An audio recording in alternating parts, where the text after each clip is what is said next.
and again over the next 2 months, taking whatever food he could find.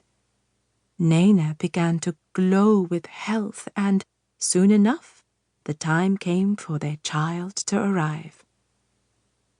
The birth of Nana and Summer's baby carried on through the night and day.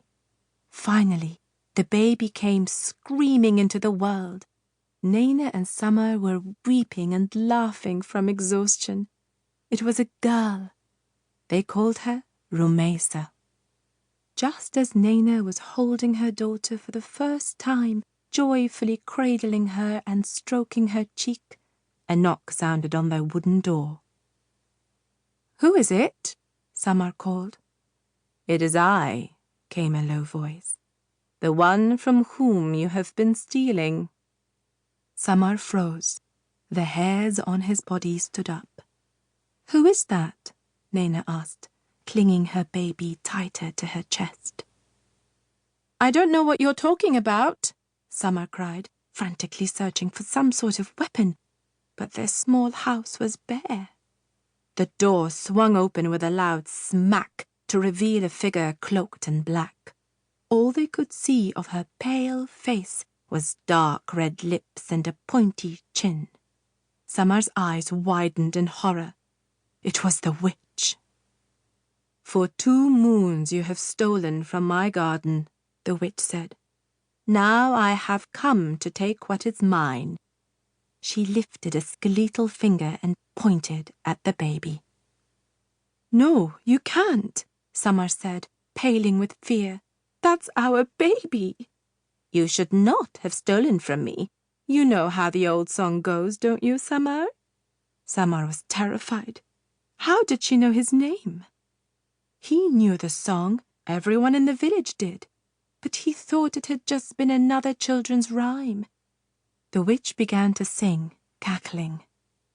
"Under the dark moon the witch's garden blooms. Take what you will from the trees or the ground, but she will take your first seed to sprout."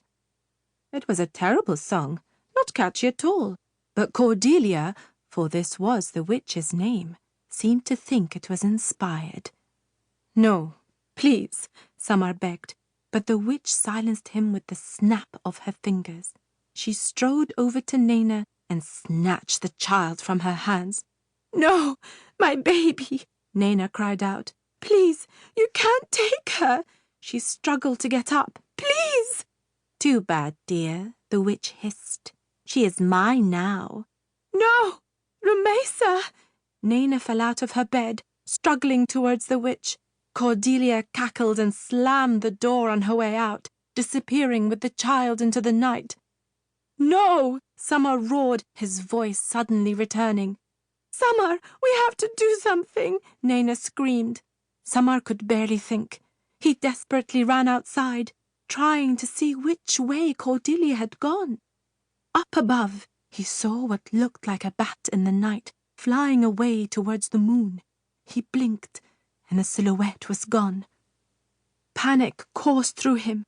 "No, no, no!" he screamed, clutching his hair. Summer ran towards the witch's house, through the brambles and boughs that led to the edge of the forest. But when he reached the house he'd so often visited, it was gone. He stared around in shock. The land on which the witch's house used to sit was now just a charred patch of ground. There was nothing but burnt grass and ashes. Summer's knees went weak, and he fell to the ground in despair. In the distance, a cackle echoed in the air. Chapter 2. One dark and dreary night many years later, a young girl named Rumaysa was sitting in a small tower room lit by candlelight, working with straw and a spindle. The young girl sang a particular song as she hunched over the wheel, the long hours of the night filled with her soft melody.